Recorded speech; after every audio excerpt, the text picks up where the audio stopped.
કરમસદ આણંદ મહાનગરપાલિકા નવા નામે ઓળખાશે। સરદાર પટેલનું વતન જે છે કરમસદ હવે નવા નામથી ઓળખાશે।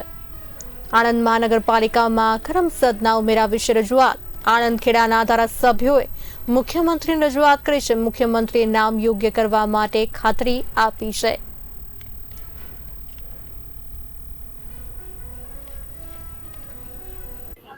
આણંદ નગરપાલિકાની સાથે કરમસદ અને વિદ્યાનગર નગરપાલિકા તથા અન્ય 4 ગામો જોડીને આણંદ મહાનગરપાલિકા જે બનાવવામાં આવી હતી, ત્યાં કરમસદ કે જે સરદાર વલ્લભભાઈ પટેલ સાહેબનું વતન છે, સરદાર સાહેબના નામ સાથે જોડાયેલું કરમસદ કે જેનું આણંદ મહાનગરપાલિકામાં સમાવેશ થતાં સમગ્ર આણંદ જિલ્લાના લોકો, સમગ્ર ભારતીય જનતા પાર્ટીનું સંગઠન, સાંસદશ્રી, ધારાસભ્યશ્રીઓ બધાની એક લાગણી હતી કે સરદાર સાહેબનું નામ આણંદ મહાનગરપાલિકા સાથે જોડાવવું જોઈએ।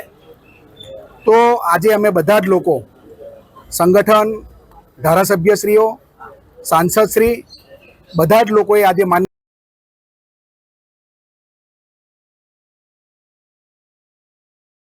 મુખ્યમંત્રીશ્રીને, અમારા માનનીય પ્રભારી મંત્રી શ્રી ઋષિકેશભાઈ પટેલને સાથે રાખીને રજૂઆત કરી છે કે આણંદ મહાનગરપાલિકાનું નામ કરમસદ આણંદ મહાનગરપાલિકામાં રાખવામાં આવે।